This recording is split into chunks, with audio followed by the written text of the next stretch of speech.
we shall not be moved. We shall not be moved like a tree that's planted by the water. We shall not be moved. We shall not be moved. We shall not be moved like a tree that's planted by the water. We shall not be moved. Union is behind us. We shall not be moved. The union is behind us.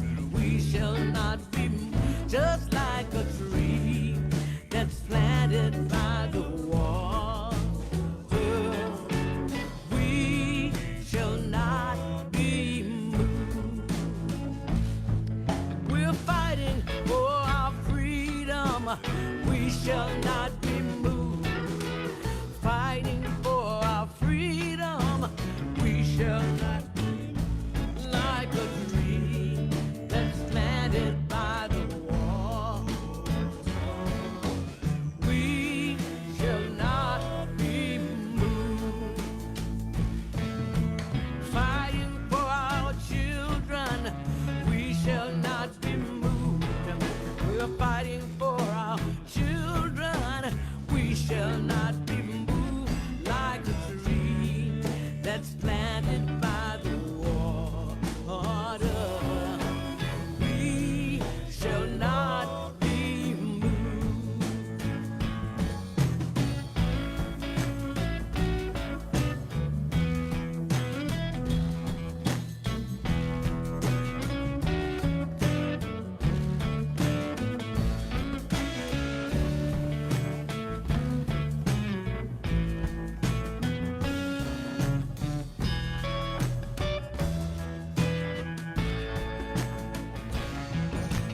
Black and white together, we shall not be moved. Black and white together, we shall not be just like a tree that's planted by the water. We shall not be. We shall not be moved. We shall not be. Yahlidu everyone, Nahidininu, welcome. We are so excited to have you all join us for our launch event on the first day of congressional recess, our Alaskanized Thrive, Alaska's Time to Thrive webinar. We are so excited to be bringing together all sorts of faces from the Just Transition Collective and from our broader Alaska community to talk to you about the Thrive agenda and what it can mean for us and our state. And so first I want to welcome you all. I'm calling in today from my Den'ina homelands, and I'd encourage you to drop in the chat who you are, where you're from, and whose traditional homelands that you're visiting on or that you are representing here today. And first I'll go ahead and introduce myself. Shivak Isench Iji, Shidiznaka Heather Kendall Miller Shunkdach U Lloyd Miller Stukta, Dege Kak Shugu Yastudach U Ekokatlan Chugishakaya Kilanda. My name is Ruth Miller, and I am the Climate Justice Director for Native Movement. And we wanted to give a moment to introduce not just the Just Transition Collective, but how we came into this conversation. Native Movement, through its long-standing relationship with the Indigenous Environmental Network, was elevated into conversations happening throughout last year about the Thrive Agenda and about how the Green New Deal Network, the National Green New Deal Network, is determined to see our frontline voices, our BIPOC communities, represented in all forms of recovery policy that gets pushed through over the next congressional session and particularly as well to impact what executive actions might be taken in this year as well. So Alaska was named a tier 1 table, which means that we are important, that we're important and that we are crucial to this conversation on how to respond to not just the COVID-19 pandemic, but also to our global climate chaos and to the pandemic of racial and gender injustice in this country. And so the Just Transition Collective was named as our state table to hold this National Green New Deal network, and we are bringing it to you, our community, and to our peoples, to expand the work and to make sure that this is something that we can see ourselves in. And so I'll kick it off by passing it to Akazvik, who's gonna share with us a bit more about the Just Transition Collective. Thank you, Ruth, and hello, everybody. I'm super grateful to be sharing this virtual space with you all today and excited to dive in. My name is Alex Rexford. My Siberian Yupik name is Akavsik, and I am calling in from Dene Eshnana here in Dagaekuk, also known as Anchorage. However, my family is from Gamble on St. Lawrence Island, which is also known as Yuvugak. And yeah, I am the Alaska Just Transition Collective Fellow, and I'll be moving us into the question of who is the Alaska Just Transition Collective. The collective is a coalition of 8 nonprofit organizations doing amazing work around the state and really working to build a just transition and continuing the movement. And our partners include Alaska Community Action on Toxics, Alaska Public Interest Research Group, Alaska Poor People's Campaign, FCAC, Fairbanks Climate Action Coalition, Gwich'in Steering Committee, Native Movement, Native People's Action, and the Alaska Center. And the collective came together in January of 2020 for the first ever Alaska Just Transition Collective, or Summit, I mean. And it was held on the unceded territory of the Lower Tanana Dene peoples in Fairbanks. And the whole purpose of this summit was to bring communities together with a shared vision and to start the conversation around what a just transition can look like in Alaska. And of course, this was pre-pandemic, and it was probably one of the last gatherings before we all hunkered down to keep our communities safe. And really, since the summit, the collective has been meeting virtually to focus on internal work. And so we've been really focusing on building out our core values and principles, and one of which is the concept of remembering forward, which means we remember in the Lower Tanana language of the Benti Kanaga people. And it is through honoring the Indigenous peoples of these lands we all call home that we move from. And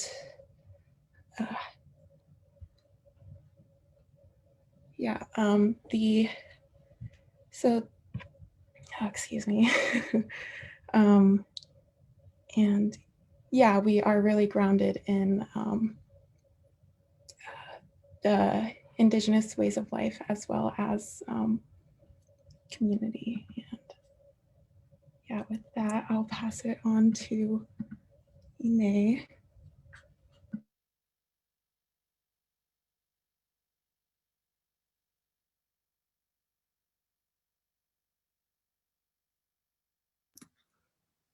Ine, are you with us? Sorry, wasn't I hit the mute button, unmute button. Thank you, Alex. Bangwinzi, Shoji Ine Peter Oji, do Takachini Nishlanto Georgini Bashishchin. Hi, everyone. My name is Ine Gay. I'm Navantana Atham and the Executive Director of Native Movement, and really Great to be here with you all today in the Just Transition Collective. We're going to talk about the Thrive agenda. But before we get into the Thrive agenda, I just want to cover a few things, like why do we need this Thrive agenda, right? Well, Alaska has been experiencing an economic crisis even before the pandemic.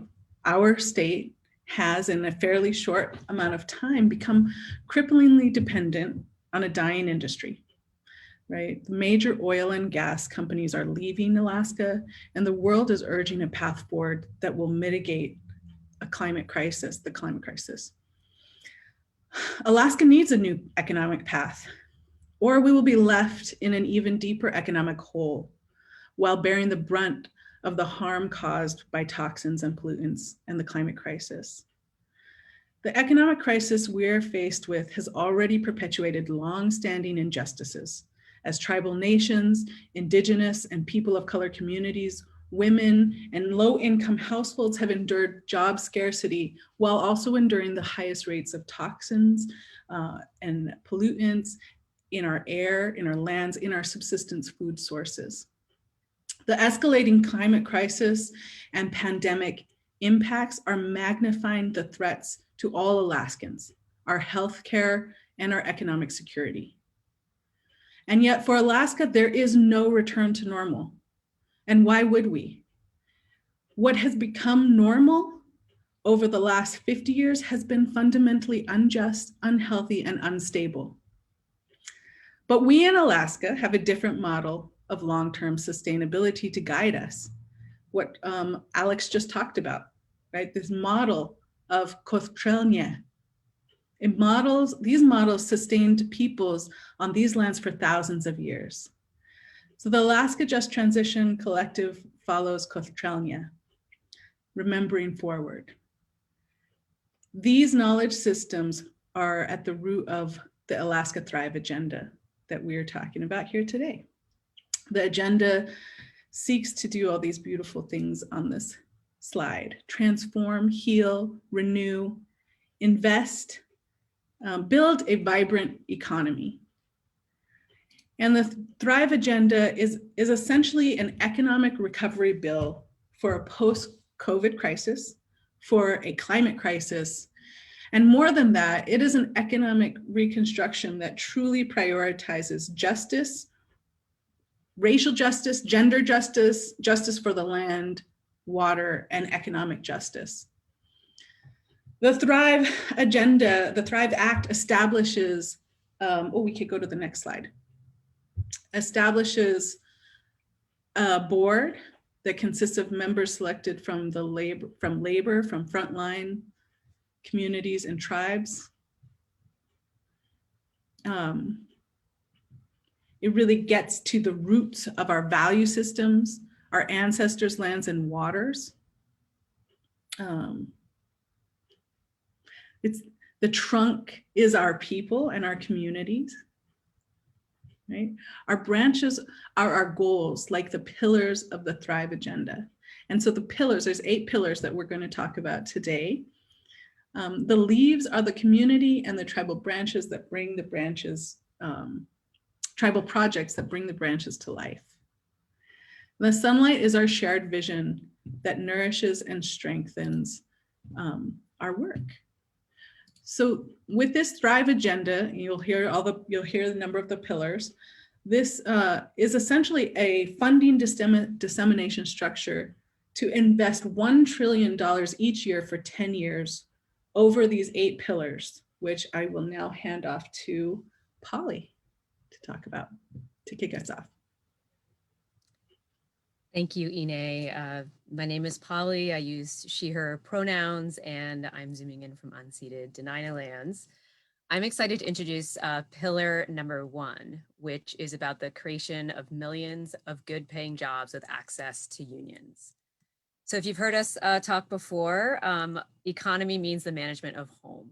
And we had a healthy economy before oil, gas, and mining extraction.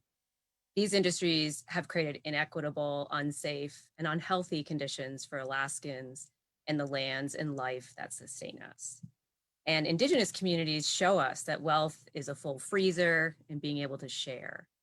So with Thrive, we will maintain choice and autonomy to secure our collective futures with dependable, sustainable jobs, instead of being forced into occupations that actually exploit our people and land.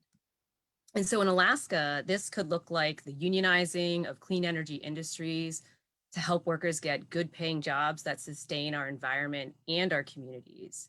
And this must include Alaska Native led rural businesses as well, like Alaska Native Renewable Industries, who is going to be getting Kotzebue to at least 50% renewable energy through majority local hire, which is awesome. It could include the IBEW apprenticeship program that is investing and preparing workers across the state for good local jobs.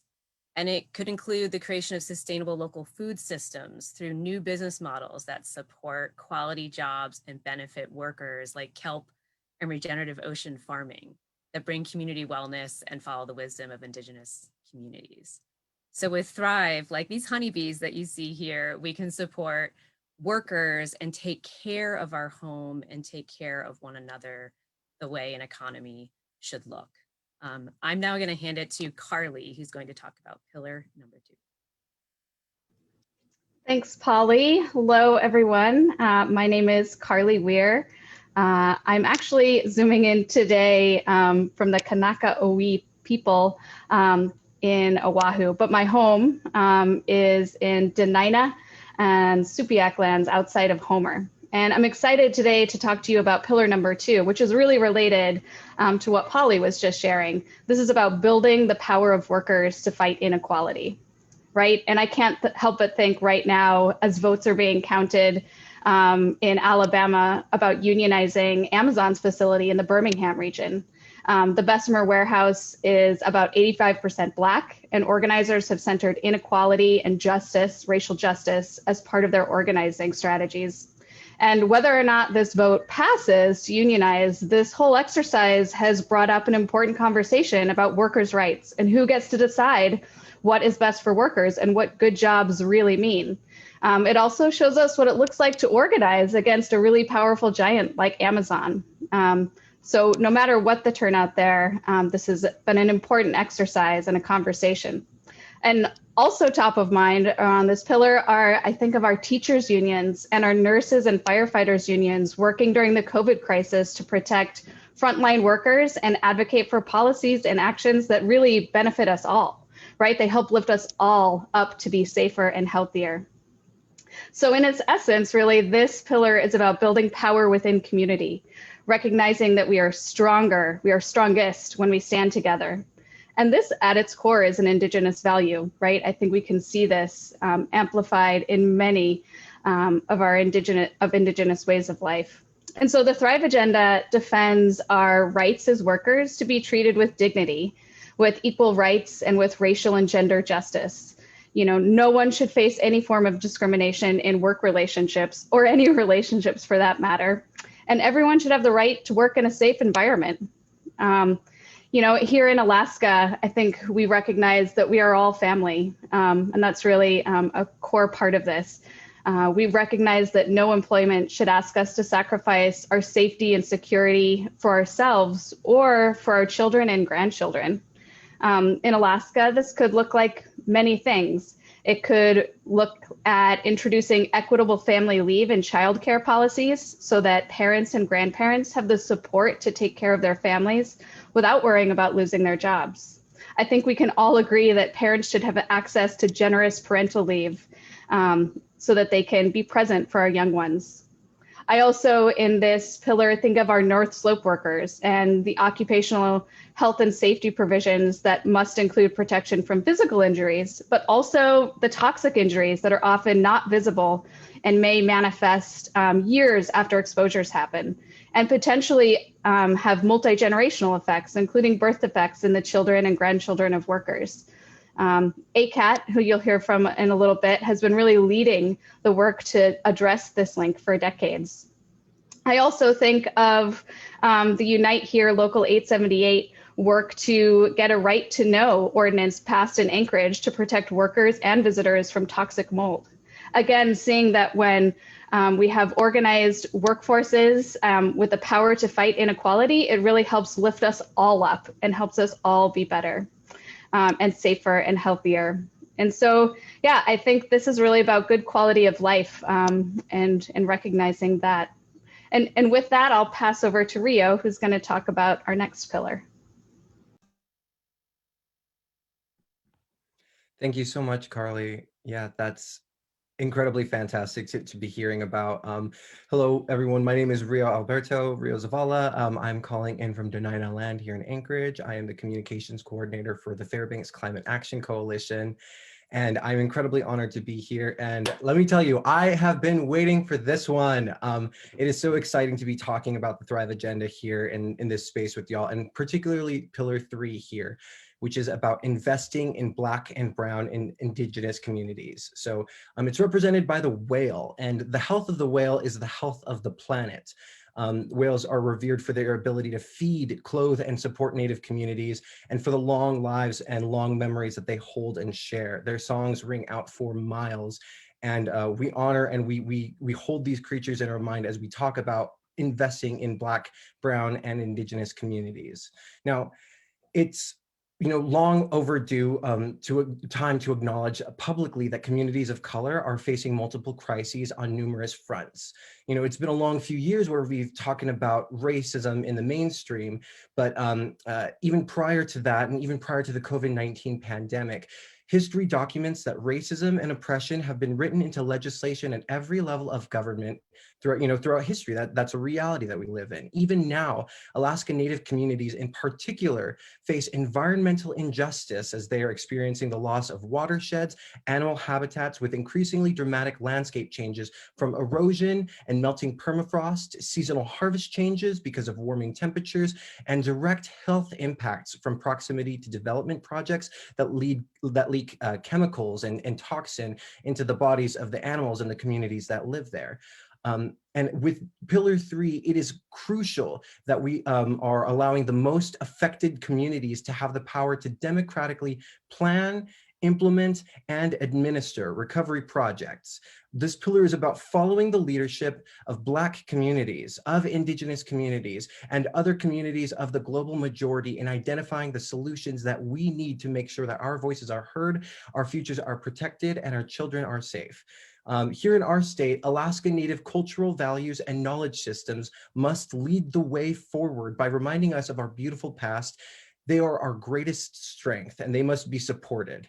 And so that's what we're looking at here when we talk about investing in Black, Brown, and Indigenous communities here, and identifying the tangible ways that we can do that as we look at building legislation to move forward. I'm really excited and passionate about this one, and I look forward to the different ways in which we can hear from the community what it looks like to envision this for the state of Alaska with the incredible leadership that we have. So I'm going to pass it over to Ine here to talk a little bit about Pillar 5. Thanks, Rio. Pillar 5, this is another great part of the Thrive Agenda and the reason we need this Thrive Act, right? It's about strengthening and healing the nation-to-nation relationship with sovereign Native nations. I think we can all agree that when we heal our nation-to-nation relationships, everyone benefits. There are 239 tribes in Alaska, and we all live on the lands of these tribal nations. So when we prioritize tribal sovereignty, it doesn't mean that non-tribal members are left out, right? There is a place for everyone in our tribal ways of knowing. But tribal sovereignty means that tribal nations who have been caretakers of these lands for thousands of years are recognized, prioritized, and really consulted with as nations in a nation-to-nation governance structure. So important here in Alaska. This pillar also strives to strengthen consultation between our nations by codifying free, prior, and informed consent. That's a part of a UN Declaration on the Rights of Indigenous People, which simply acknowledges the right that all people have, particularly nations, to understand what's being proposed to them and be able to give consent. And so this is a particularly big piece of number 4. In Alaska, like I said, we have 239 tribes in Alaska. So there's so much diversity. There's so much that that we need to prioritize through this Thrive agenda that really seeks to build that equitable relationship again. And we will be doing listening sessions and really trying to bring forward Indigenous and tribal leadership into the process of developing out further what are our particular needs from tribal nations here in Alaska for the Thrive agenda, because those are the things that we are advocating for from this national legislation to support. And we can see here the caribou icon as a representation of this pillar. And the caribou are a vital part of Gwich'in culture and way of life. As the Gwich'in say, they share the same heart of the caribou. And that understanding of connection, not only to each other as human beings, but our connection to the land, to the animals, that is a place of healing that when we strengthen, when we prioritize nation to nation and Indigenous tribal sovereignty, those are relationships that we're healing from, that we're healing altogether. So I'm going to pass it on to pillar number 5, who is the next person. Thank you, Ine. Good afternoon, everybody. This is Pam Miller, and I'm calling in from Dena'ina lands, also known as Anchorage, and I serve as director of Alaska Community Action on Toxics, an environmental justice and health organization. And it's my pleasure just to be with all of you this afternoon. So thank you all for being here. One of the very important pillars of the Thrive agenda is combating environmental injustice and ensuring healthy lives for all. And I just want to acknowledge Annie Oloa here, who's pictured in the left-hand corner. She is from Sivunga on Sivokak, also known as St. Lawrence Island. She was a very respected health aide, elder, and just wisdom keeper. And she was the first to notice the very serious health disparities suffered by people that were closely associated with the military site on Sivokak at Northeast Cape. And she asked all of us to carry on her work to hold the military accountable and to achieve environmental justice. So it's just important that we acknowledge her. Everyone deserves clean water. Everyone deserves clean air. Everyone deserves clean land and safe, healthy foods. These are fundamental human rights. Access to healthy traditional foods and the preservation of Indigenous cultural practices are rights too, including the right to live in right relationship to the land with hunting and harvesting. Indigenous peoples have lived in good relationship to the land, waters, and air for thousands of years, creating knowledge systems that value the health and well-being of all life on Earth. And it's also true that Alaska Native communities are the least responsible for greenhouse gases and other toxic emissions to air, water, and land, yet are at the brunt of climate and toxic pollution, facing unparalleled environmental racism in different forms, including higher rates of health disparities due to direct exposures to toxic chemicals in the environment and traditional foods. We also know that the North and the Arctic is a hemispheric sink for persistent pollutants that rise on wind and ocean currents and migrate into the bodies of fish, wildlife, and people living in the North. These are accumulating in the Arctic at alarming rates, and we know that Indigenous peoples have some of the highest levels of these persistent pollutants of any population on Earth. But I think there's real hope with the Thrive agenda here to address these health disparities and injustices. The Thrive Act will bring restoration, healing, and environmental justice. We have over 2,000 hazardous waste sites in Alaska caused by industry, the military, mining, and oil and gas industries. The Thrive Act promotes meaningful involvement of affected communities, especially vulnerable environmental justice communities. And the implementation of this is based on the MS principles for democratic organizing.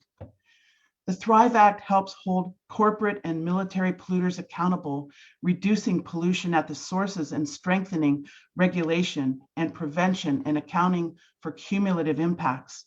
It prioritizes investments in remediation of polluted sites, which we so desperately need here in Alaska, as climate warming is causing the release and mobilization of chemicals that have been sequestered in sea ice and permafrost. And it also provides health care and health benefits for people who have been affected by the disproportionate burden of these health impacts.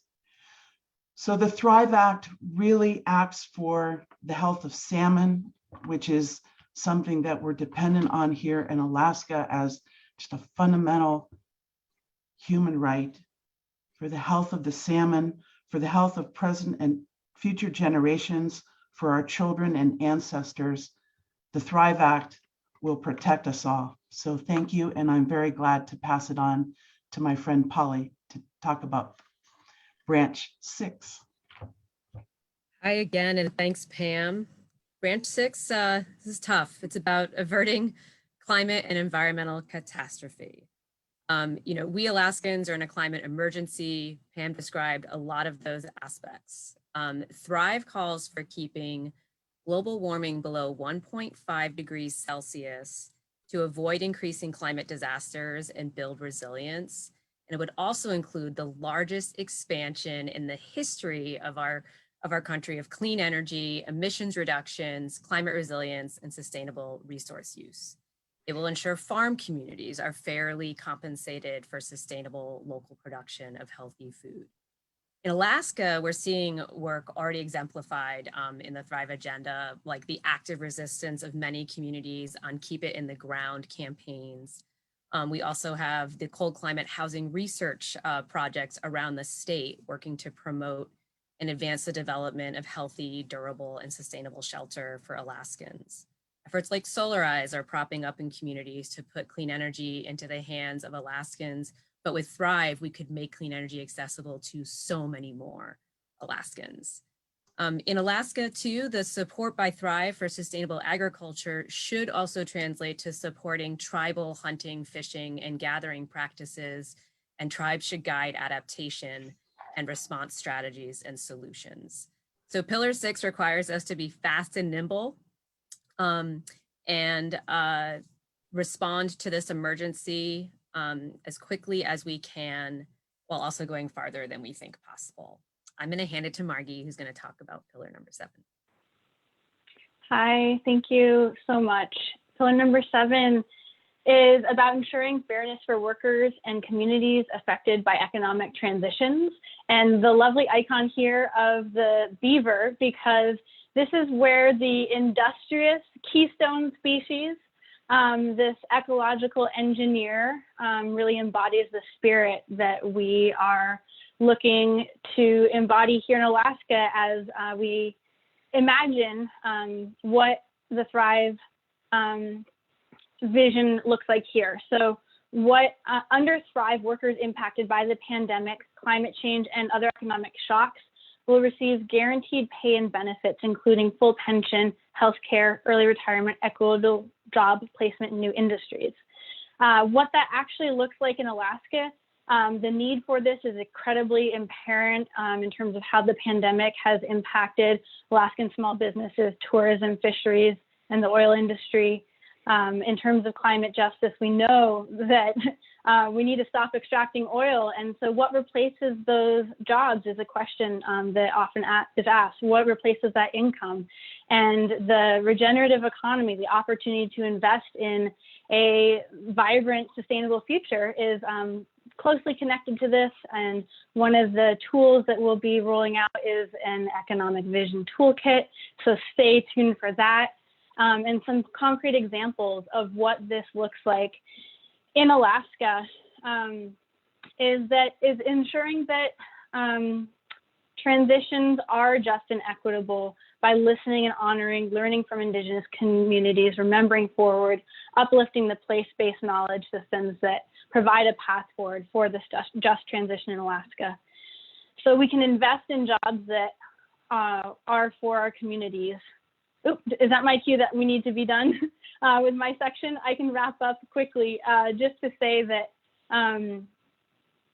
the recent programs of unions, such as Unite Here to sustain health care for workers who've lost jobs, local initiatives to provide food and care for people during the pandemic, mutual aid networks that are popping up all across the state over the past year. And there's this increased awareness of the importance of economies of care, and feminist economic theories can really inform that. So getting elected officials into office who champion these visions for a future, protecting our voting rights, working with tribal leaders, centering youth as we advance a future that works for all of us, led by and accountable to the workers at the front lines. So I will leave it there and pass to the next, number 8. And I think a cool segue here in terms of how subsidized tech training and language classes connects really well to this next pillar as well. Thank you. Thanks, Margie. I'm excited to talk about pillar number 8 now, branch number 8.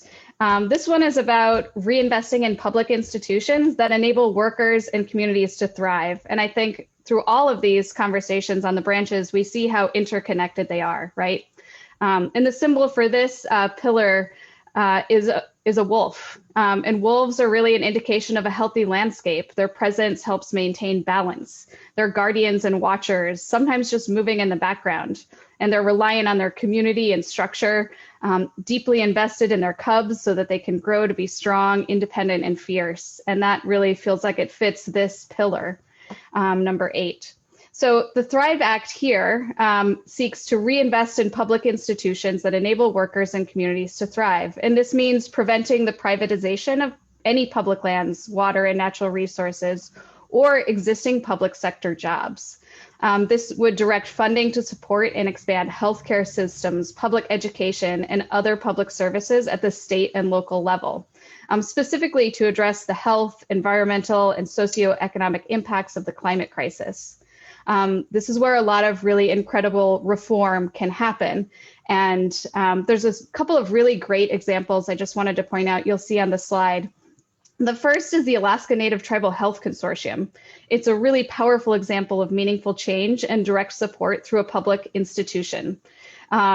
This partnership with more than 180,000 Alaska Native and American Indian people that are served by the tribal health organizations and the Alaska Tribal Health System. ANTHC provides really world-class health services that are comprehensive and include wellness programs, disease research and prevention, and rural provider training for rural and water and sanitation system constructions. It's really a comprehensive institution. And also, it's the second largest health employer in Alaska with more than 3,000 employees. Another really critical example, I think, is the Anchorage Community Land Trust, who's worked for the last 15 years to invest in Anchorage's low-income neighborhoods through their toolkit of real estate, community organizing, neighborhood improvements, and really targeted programs.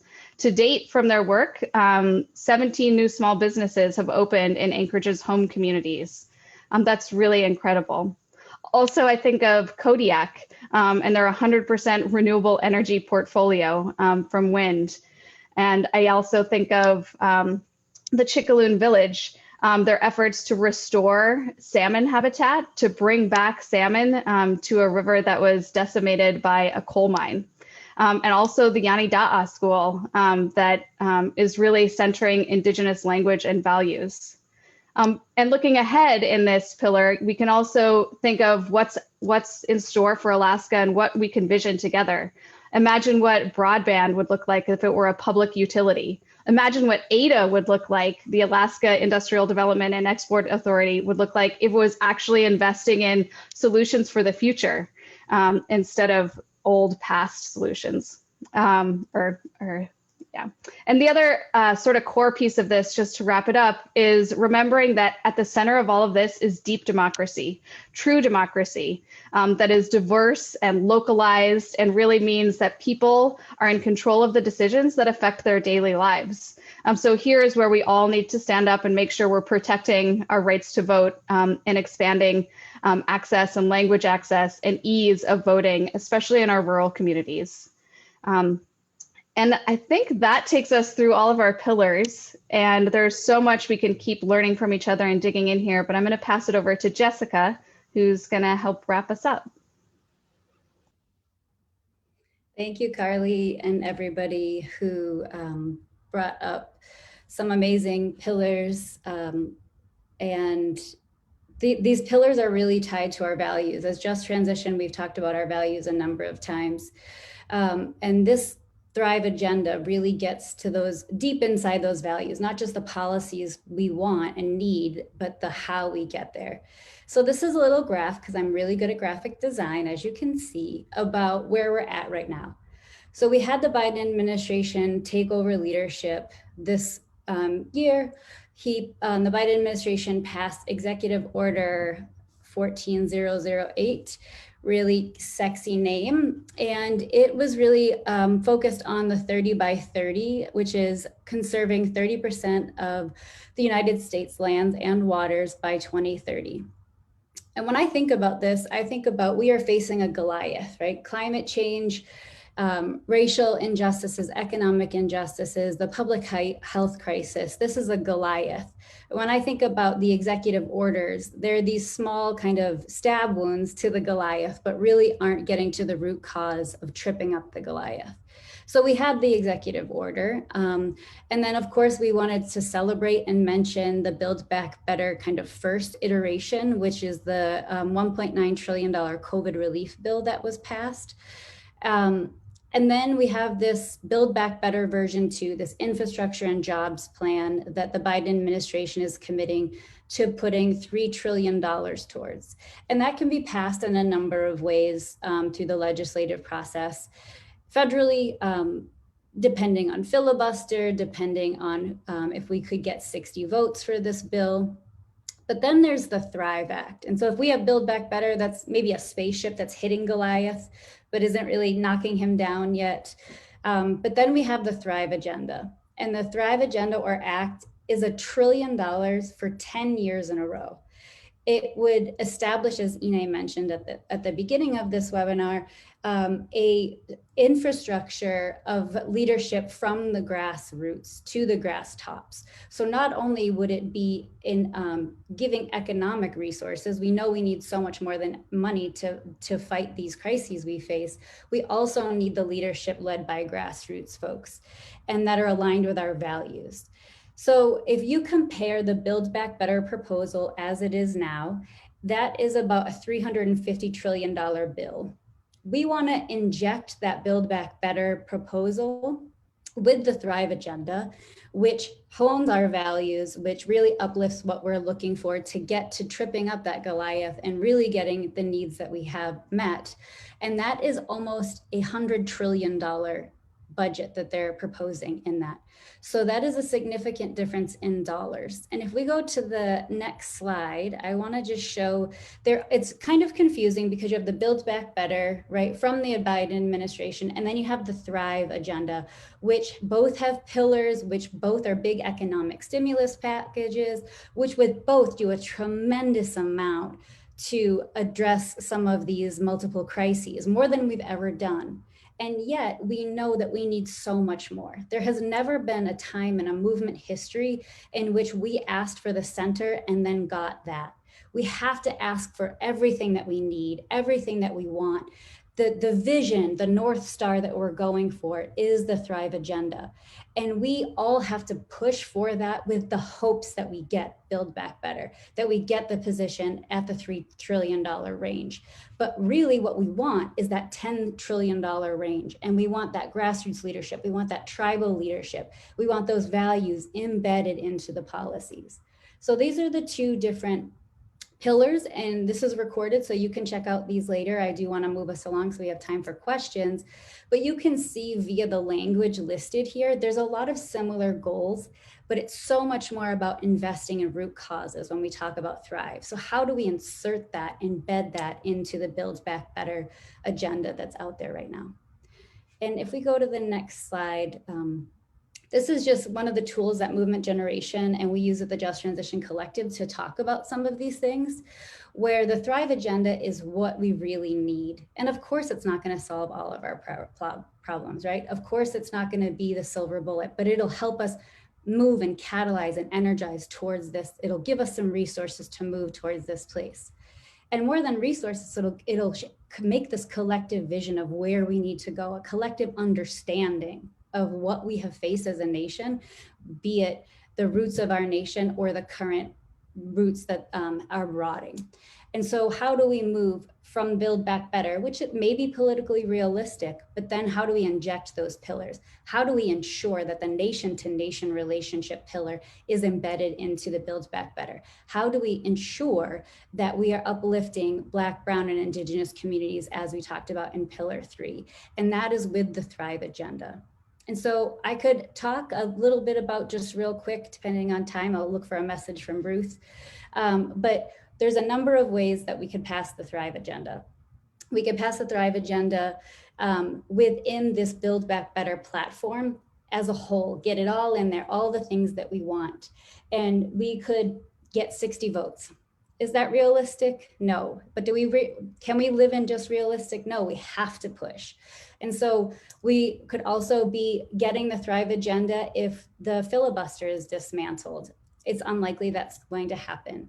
The third and most realistic alternative is that Build Back Better with pieces of Thrive, hopefully, or if we're all working together to push, the Build Back Better can have pieces of Thrive in it through this process, through this 60 votes.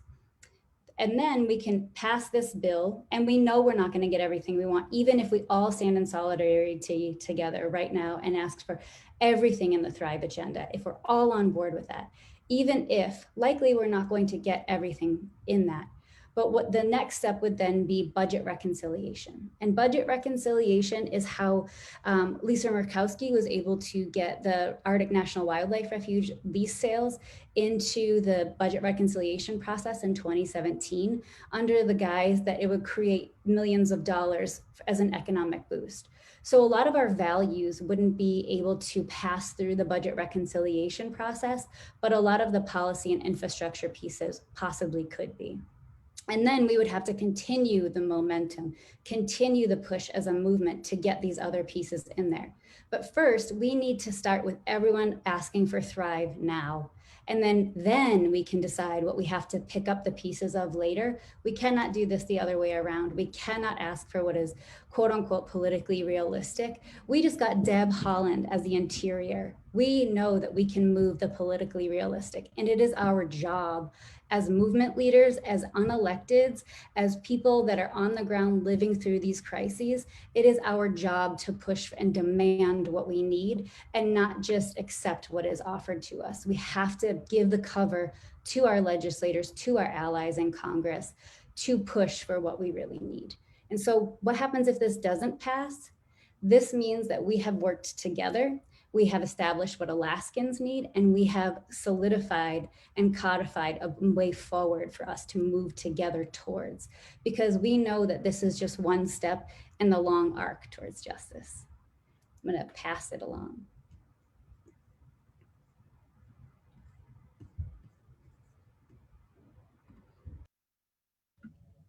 Beautifully said. Thank you, Jessica.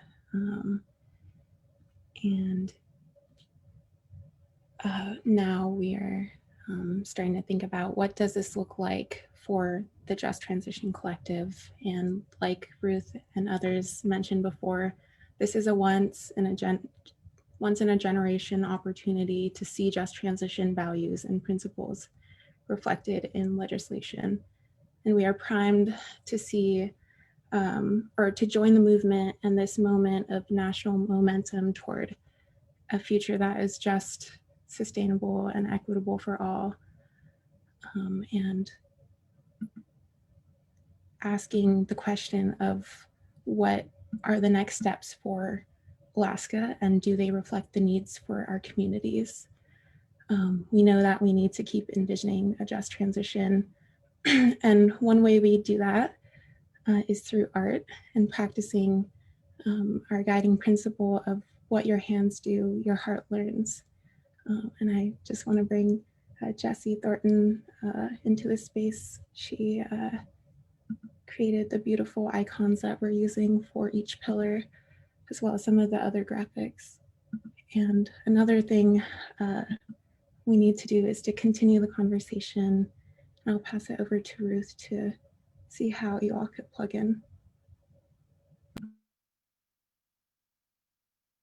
Chickenick Alex, I wanted to just show Jessie's icons as you were sharing about them. And I'm really, really grateful to you and the work that you've done as our fellow, and also to Jessie and Brandon Hill, who have done such an incredible job with our visuals, because not all of us are the same kinds of learners. And as Alex said, we have to have beauty in this movement. And so next for the Just Transition Collective is stepping back from speaking and listening to all of you and your input. You, our community, are our leaders. You are our best organizers. You are Alaska's best experts. And so we, over the course of the next 4 weeks, will be hosting what we're calling Fireside Chats.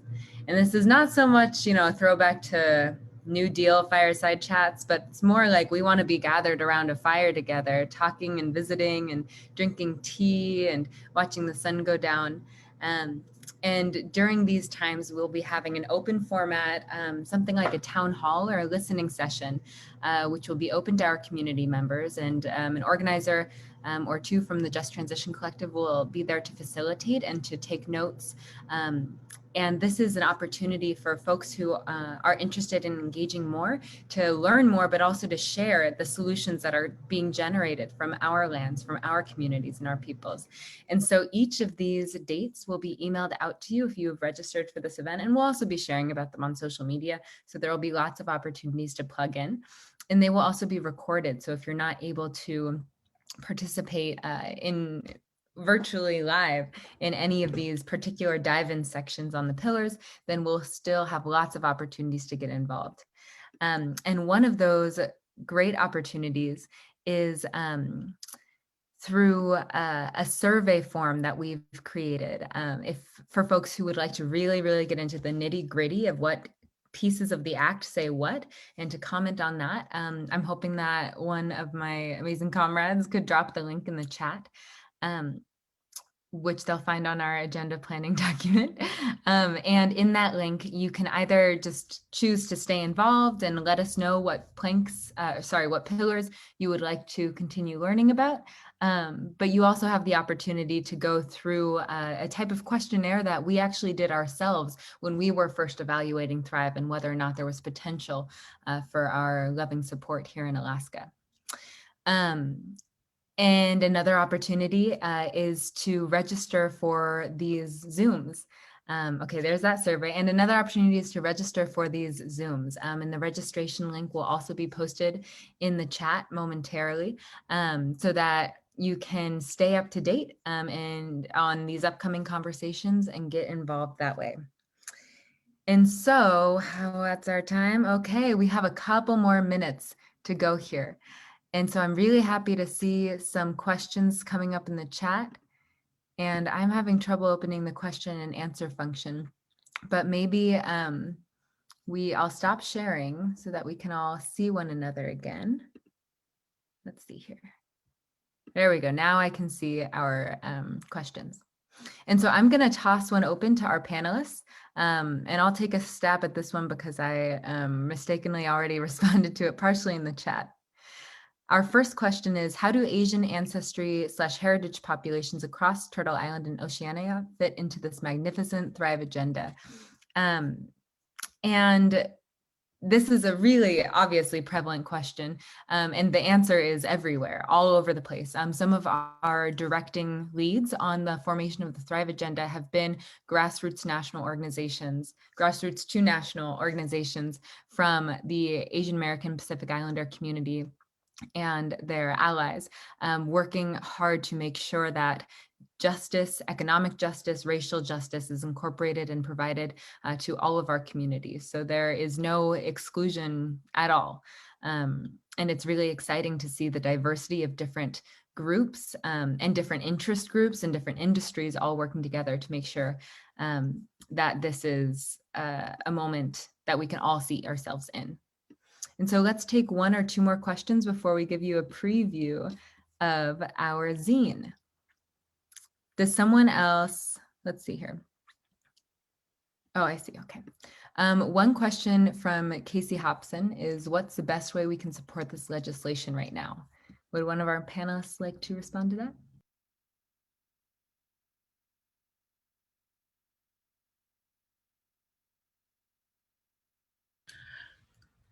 I'll jump in. Thanks, Ruth. I think joining our Fireside chats will be a great way to get involved right now and support our Alaskanized Thrive work forward. So join one of the chats or the Fireside chats on the plank that you're interested in, and help us to really shape that in a good way that represents Alaska. And also bring more folks into this work. And I think staying connected to the Alaska Just Transition Collective page to find about when we need to do some pushes. But we still need to build more. We still need to build more out on that page, but we also need to build more relationships out. So bring folks in, bring your community in, bring your coworkers in, bring your family in. There's a lot of a place to really build out. So I think that's one thing that came to my mind right away, Ruth. I'm sure you have others. No, I think that fits in perfectly to the next question we'll take. From an anonymous attendee, I was excited to hear about the pillar on supporting union jobs and worker rights. Could you share how engagement and communication is going between Just Transition Collective and labor groups in Alaska? This will bring in thousands of Alaskans into the movement. How can volunteers help? Would someone like to answer that?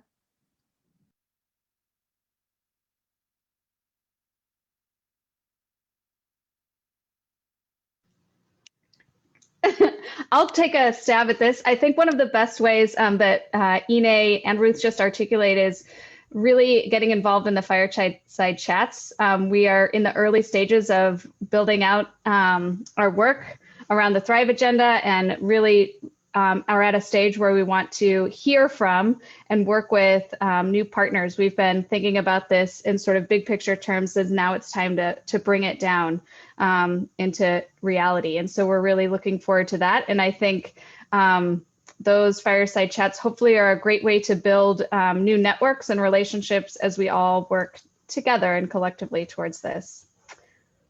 And I was just going to add that this is like the launch of this.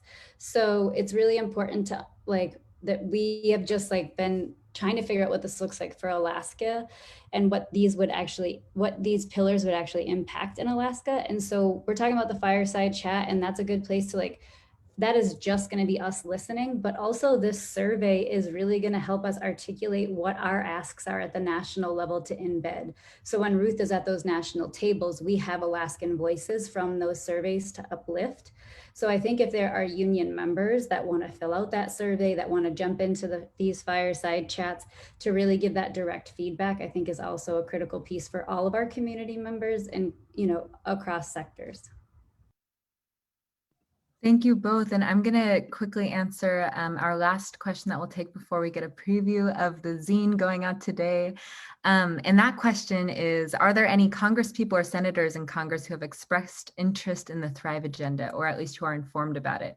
And I'm super encouraging folks to go to thriveagenda.com, where you will find a massive, here, I'm looking at it right now. You'll find a massive list of congresspeople who, oh, I can't share my background, congresspeople who have endorsed the Thrive agenda and who whose legislative teams have been working with the language and shaping. So it was actually proposed as a resolution in September of 2020 by Senator Ed Markey and Representative Dingell, both in the House and the Senate.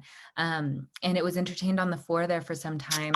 And now is going to be reproposed as an act this coming spring. And so there are, I would say, about 50 congressional representatives who are co-sponsors, and there are a couple dozen senators who are co-sponsors. And you can also find there on that page the hundreds and hundreds of endorsing organizations across the country. And so with our last minute here, I want to toss it over to B to take us through the beautiful, beautiful zine that they've been making for us. And additionally, I don't know if the chat is disabled. It is not supposed to be. And that was certainly not anything that someone did on purpose. So I'll start working on that tech while I pass it over to B. Thanks, Ruth. I think I may have solved that issue. I'm not sure what happened, but there's so many buttons on Zoom. Hi, friends. My name is Brandon Hill, or B. I'm the co-communications director at Native Movement, and just going to share with you real briefly here this little booklet that we're working on together. And this is in draft mode, and I'm going to share a link with you all here in the Zoom to view this draft, because hopefully you can engage with us in the creation of this and add your examples and some of your ideas. We really want this to help sort of represent the stories at large and create a tool for you all to share this story and digest it. There's lots of pieces here, right? So I'll cruise through this real briefly to give you a little idea of what it's looking like, and then I'll share a working draft with you that we're asking not to distribute at this time, but with that survey and other ways to get involved, we'd love your feedback as we continue to build it out. So we are indigenizing the Thrive agenda, and one of those first ways is by grounding it in who we are together and all of the organizations and peoples that have so far been involved, and all of you who are becoming more involved. And of course, we also want to be building in Indigenous languages from across the state of Alaska as much as possible. So we'll continue to do that. You'll see it some with little icons here of the forget-me-not that will signify different places where languages will be elevated. One thing that we're doing, and this is all part of storytelling and the art of the work that we do, is crafting these metaphors. And the language we use is meaningful and it's important, right? So for instance, we had this sort of idea that the idea of pillars in the Thrive agenda was somewhat colonial feeling, and we wanted to break that down and ground it in some ideas and metaphors that made more sense to us. So you'll see the metaphor of a tree here and how we've sort of interpreted that so far. And thanks again to the artwork of Jessica Thornton for making these beautiful icons. And then we go through here with some more context and outlining the 8 branches of the Thrive agenda. We go through each branch of the Thrive agenda here in a spread. And again, this is all a working draft, so a lot of sort of the minute details of layout and bolding will all continue to happen. But I wanted to give you a sort of a peek here at the general layout. And there's lots of info. So one thing we're looking for is examples. And if you have examples or if you have imagery that you think really would resonate here, we would love to hear from you. So I'll post a link to this now in the chat, and you can take a look for yourself. And I think that's all. So yeah, and the survey is the best place to get involved. If you have feedback, I'll also put my email if you want to reach out directly. So that's that. Thanks, Ruth. Thank you, everybody. Thank you, B. Your work is so beautiful. And we have somehow almost stayed on time, and I'm really, really proud of us. And I'm really proud of this team, honestly. We've been working on this for a couple months. trying to do a lot of the, the preliminary labor of seeing, what would this be like here? What would this feel like to us? What images come to mind when we read this? Can we trust these communities? And are they here to support us and uplift our Alaskan work, or are they asking us to fall in line? And through that process, we've been really encouraged and grown more and more confident in the path that this work is taking us on. And so with that, we're going to end our webinar. And again, please reach out with questions in the chat, and in follow-up, we'll be sending the opportunity for a survey and to register for the upcoming Fireside chats, where we won't be talking nearly as much. We'll be listening to all of you. We're going to save the chat, and we'll respond one-on-one to any questions that we didn't have time to answer. So please do get engaged, and Chicken, thank you all so much. Maybe B can put on some music to jam us out.